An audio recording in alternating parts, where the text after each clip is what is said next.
Waalaikumsalam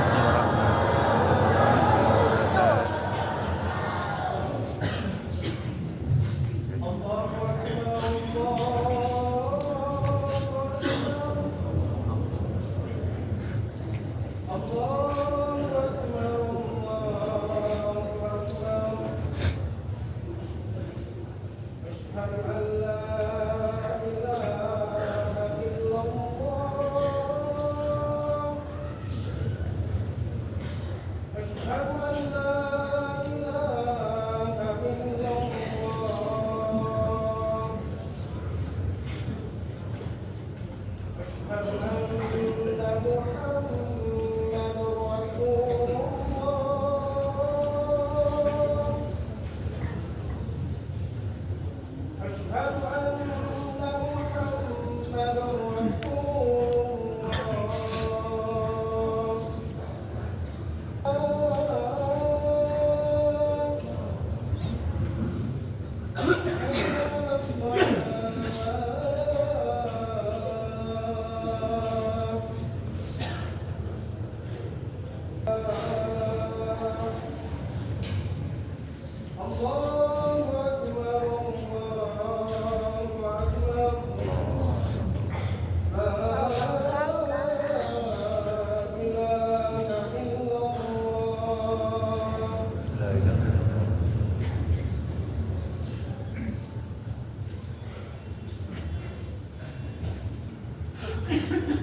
Alhamdulillah wassalatu wassalamu ala Rasulillah sayyidina wa maulana Muhammad bin Abdullah wa ala alihi wa sahbihi wa man tabi'ahum.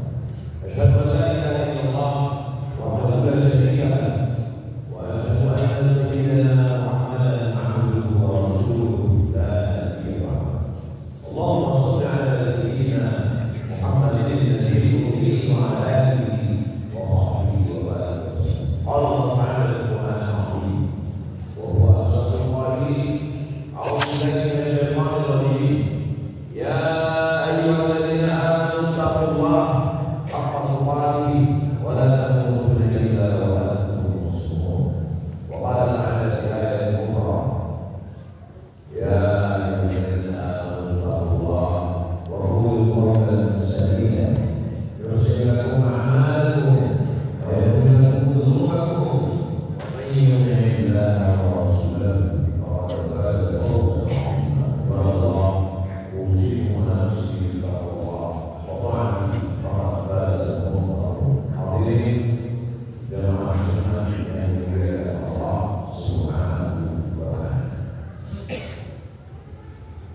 seekor babi hutan mati, lalu berebutlah harimau, singa, serigala, hiena.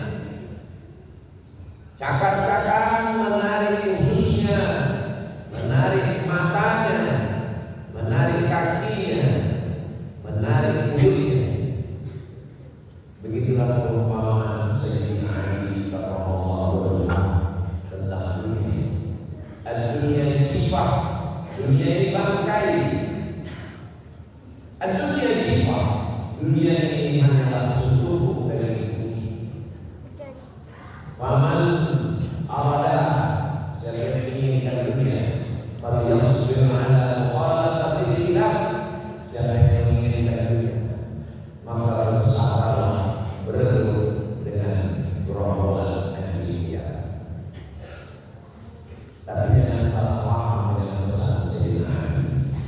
Jangan sampai umat Islam meninggalkan dunia sehingga bisnis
gayanya boleh sama, merek mobilnya boleh lebih mahal, tapi di dalamnya akan dunia. Karena dunia hanyalah sesuatu dari tikus yang memperebutkan dunia hanyalah anjing, manusia, serigala, singa, harimau, dan jin. Orang beriman mulia, jadi mulia karena Allah, jadi tidak boleh menjadikan dirinya dalam kekuasaan. Bagaimana dengan politik? Bagaimana dengan jabatan kekuasaan? Umat Islam jangan sampai meninggalkan kekuasaan, karena segenggam kekuasaan lebih bermakna daripada satu ilmu di perpustakaan. Satu keputusan penguasa lebih hebat daripada 100 fatwa. 1000 ahli fatwa mengeluarkan fatwa bahwa zina itu haram. Dibacakan ayat, la taqrabuz zina, jangan berzina. Dibacakan ayat, az-zaniyatu waz-zani, berzina perempuan, berzina laki-laki. Fajlidu kulla wahidin minhuma mi'ata. Tapi lokalisasi itu perbuatan zina itu 1000 fatwa tentang zina tak bermakna. Tapi dengan satu tanda tangan penguasa, lokalisasi ini wajib ditutup, penyelenggaranya ditangkap, tempat perbuatan mesum dijadikan Islamic Center. Satu tanda tangan kekuasaan lebih bermakna daripada 1000 fatwa. Bukan menggunakan nama, bukan menjatuhkan harkat derajat para orang yang menegakkan kebenaran dan ilmu, tapi ini menunjukkan bahwa dalam Islam kekuasaan itu penting. Negeri yang kaya raya kemahri Allah jenali, tongkat dan batu jadi tanaman, dari mulai emas batubara sampai nikel, tapi masyarakat masih mengutip uang Rp2.000 di pinggir jalan hanya untuk kemakmuran masjid. Padahal ada penguasa yang bisa mengambil zakat, yang bisa memaksa pengusaha untuk mengeluarkan donasi sosial. Padahal ada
Datang sahabat dari kota Al-Madinah Al-Munawwarah.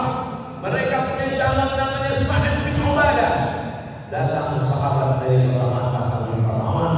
Mereka punya calon namanya Umar bin Khattab. Umar lebih kuat. Umar gagah perkasa.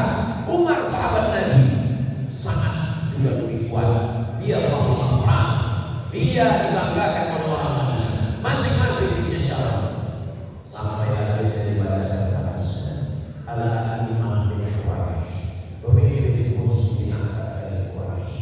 Dengan hadis ini tereliminasi Sa'ad bin Ubadah karena dia dari Quraisy. Maka menanglah Umar.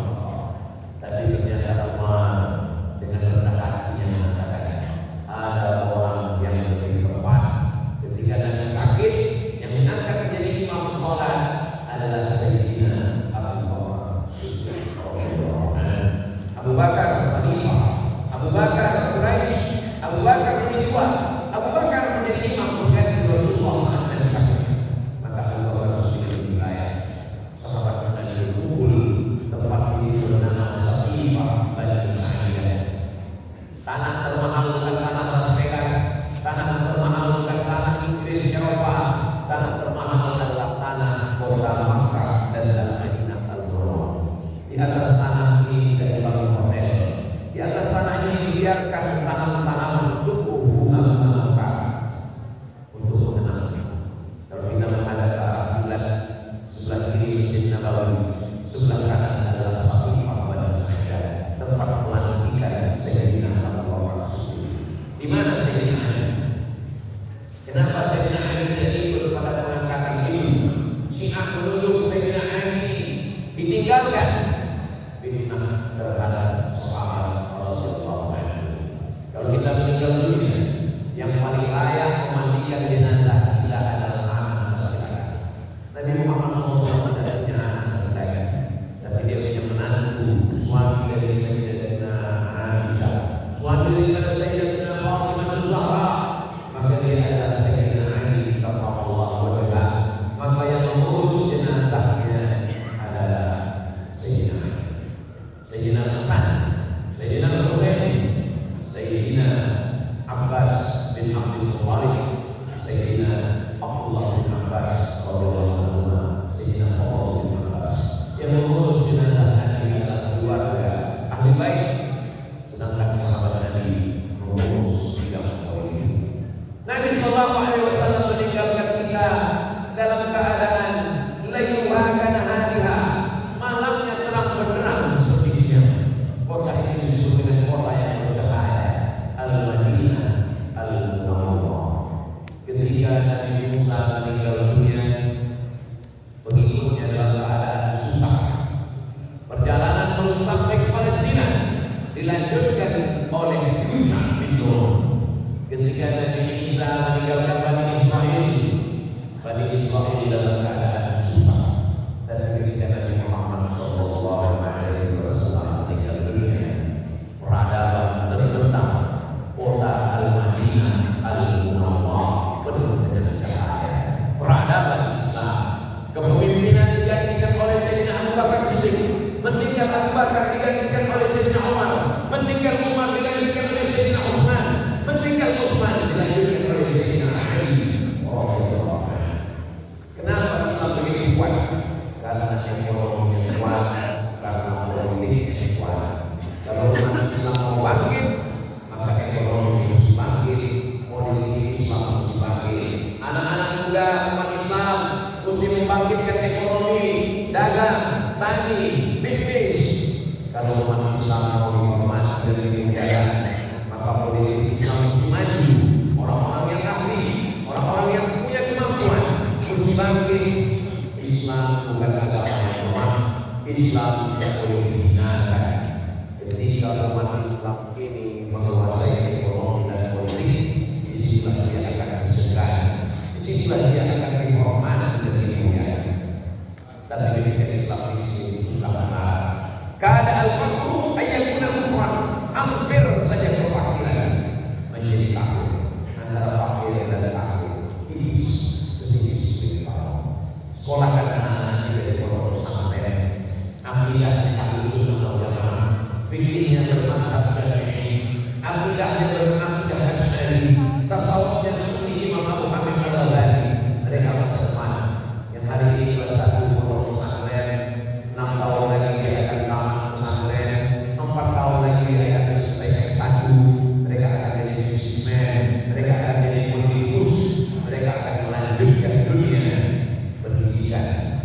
tiga poin umat Islam yang mesti maju: ekonomi, politik, dan pendidikan. Ketika di politik kita kalah, ketika di ekonomi kita kalah, masih ada satu hal: pendidikan. Benteng terakhir umat Islam adalah pondok pesantren.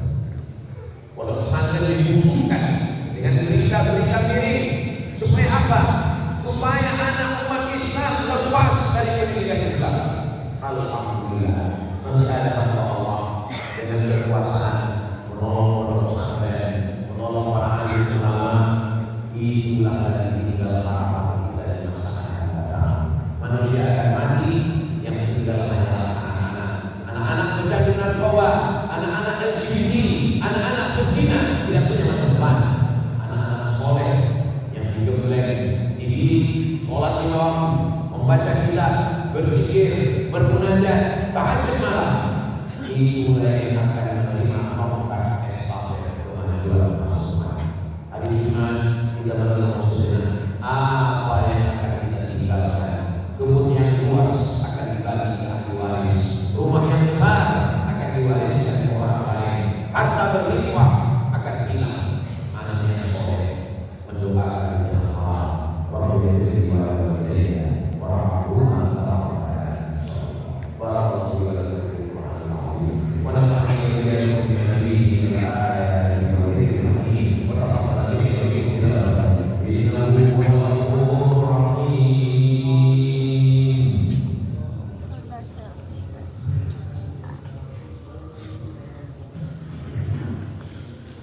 Alhamdulillahilladzi bi ni'matihi tatimmu shalihat, wassalatu wassalamu